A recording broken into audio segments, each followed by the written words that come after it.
Good morning, students. How are you all? So I hope you are all fine. Okay. So in our last class, what we have seen? Can you remember? So the motion chapter almost I finished. Okay. Only still few problems are there. So I'll give you problems in the revision time. Second lesson we started, right?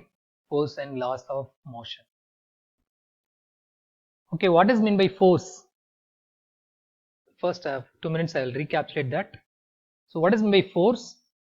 So force is it is nothing but external disturbance of an object, right?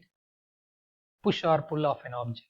For example, if I have to take this pen, okay, so until I applied a force, it will be rest only, right?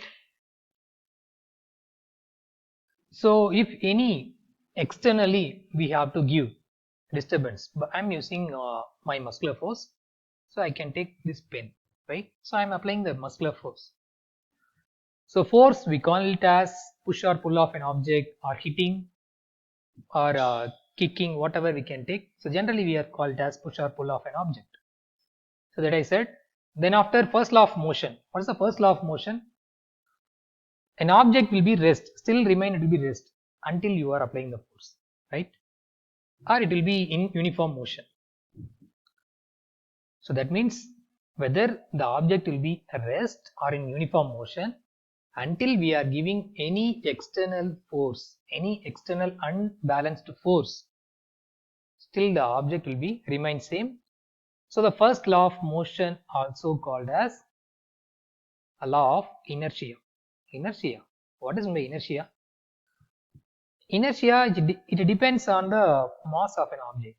Inertia means it is nothing but resisting force. For example, see here, if I place the pen and if I apply very less disturbance, that means very less amount of force, so the pen will not move because the pen will exert the force which is opposite direction which I applied, right? So I'm applying the force in one direction, but the pen exert the force in the opposite direction. It will resist, it will not accept to move. So that property is called inertia. So inertia depends on the factor of mass. For example, elephant. If you are considering the elephant, it will be huge mass. That means very high inertia. If you take cotton, it will be very less mass only. That means it will be less inertia. Okay. So mass and inertia both are directly proportional with each other. Mass will be increasing means inertia also will be increasing. Remember that one. Okay. Just today's concept is second law of motion. Before that, I will give some practical questions you have to answer for this one. Okay, here this is a what kind of game? So this is a tennis, right? Okay, suppose this person I call it as A and this player I call it as B. So A hits the ball goes and hits the girl. Okay, here this woman, so it will be hit, but it will not be hurt, right? Even if anybody throwing with the tennis ball on your body, will it give a lot of pain? No. But if you are giving lot of force, it will be pain, right? I'm coming. Why I have to say this one? Just wait. The next image, it's a tractor, huge tractor, right? Okay, imagine the tractor is coming at 5 meter per second or 7 meter per second. That means very less number of speed. Anybody can stand in front of the tractor while tractor is coming. Anybody can stand. Yes, tractor, you can come. I will face you. That kind of anybody can say no. So even though it is coming at a less speed, but it has a huge weight, huge mass. So anybody standing in front of, if it is moving means the tractor will kill that person, right?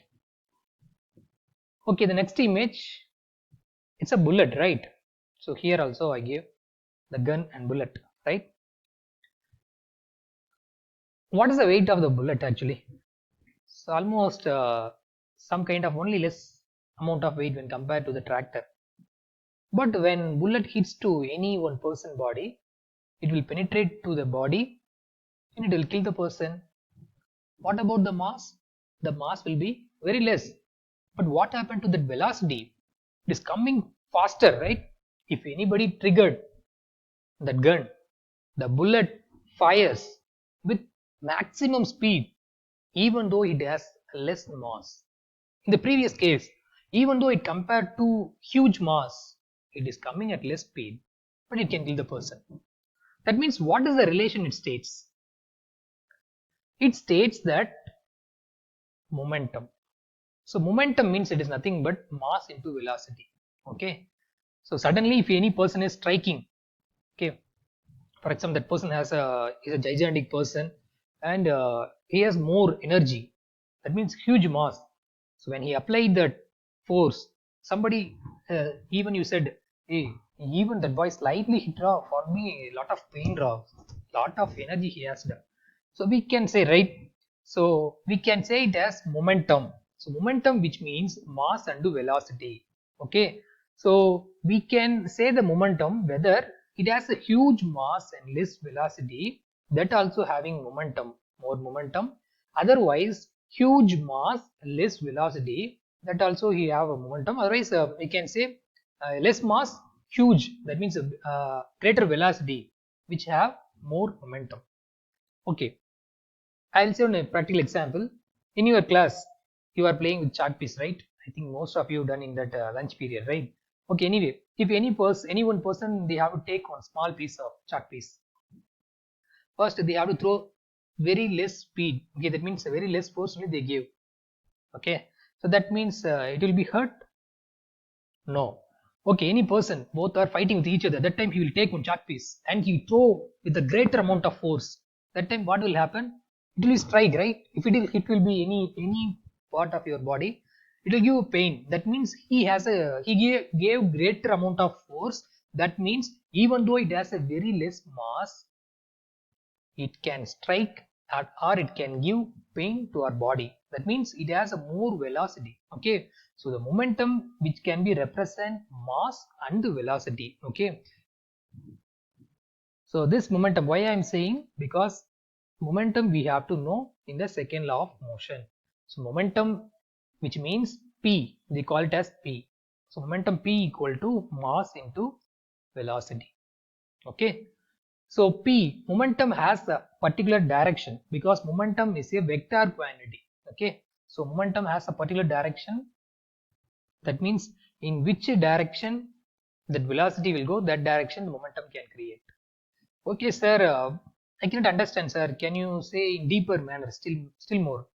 Okay, just listen. I'll take this pen, okay, and I will throw you. Okay, so initially when I take this pen, I applied certain force, right? There will be some velocity, maybe it will be zero, initial velocity, maybe it will be zero or some less value. When I'm throwing this one, okay, when I'm throwing this one at a short interval of time, that means in a short interval of time, I'm applying the greater amount of force to this pen.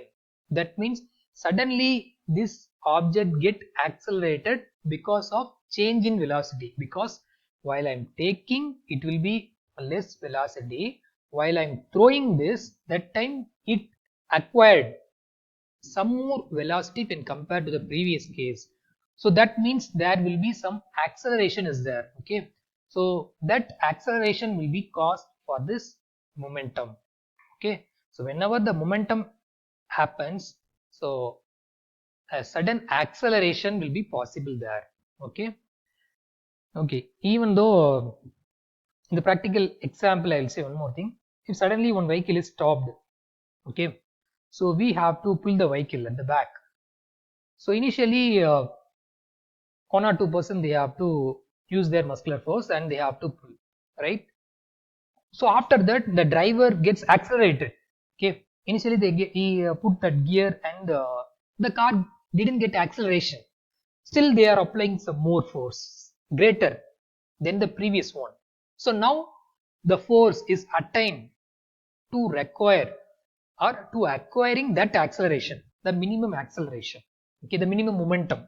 Okay, so momentum means mass into velocity. So m means mass, v means velocity. So whenever there is sudden change in velocity or sudden change in speed, there will be some acceleration is possible. So due to that acceleration with respect to short interval of time, it will be equal to how much force you are applying. For example, I am applying this force in a short interval of time means, so what is the change in velocity with respect to time, and what is the mass? If we multiply that two, we can get the how much force we exerted to that object. Okay, so just listen here. The rate of change of momentum of an object. Rate of change of momentum means, rate means time. So momentum means P, mv. So mv means mass into velocity. So here we are considering two cases, initial velocity and final velocity.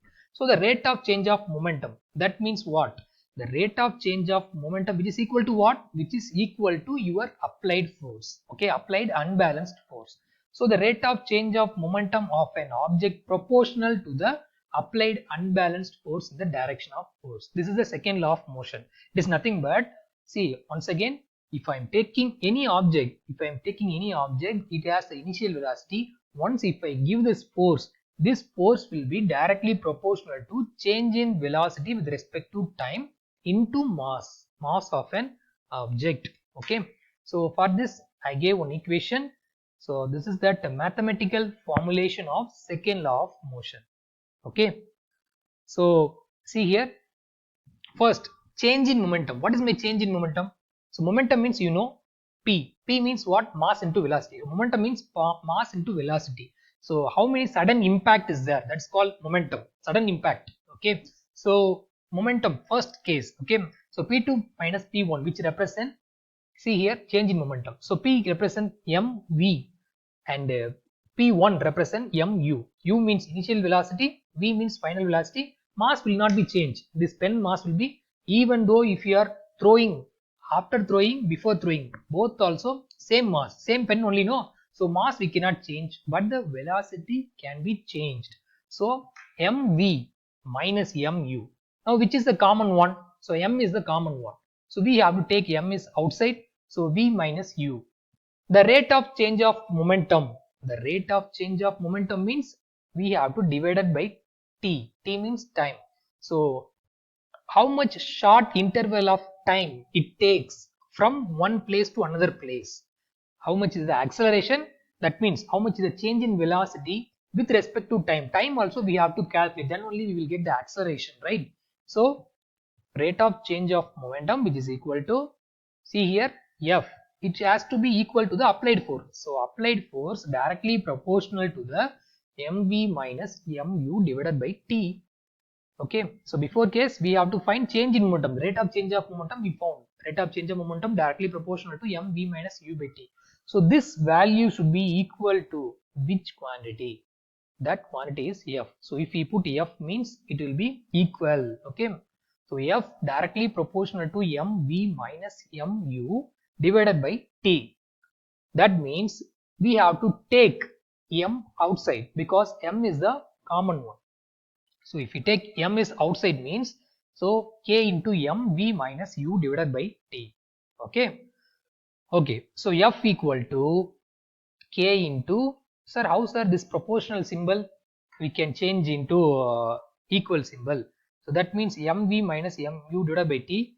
So whenever we are changing that direct proportional symbol to equal symbol, one constant we have to place. That constant name is called k. So k into mv minus u by t.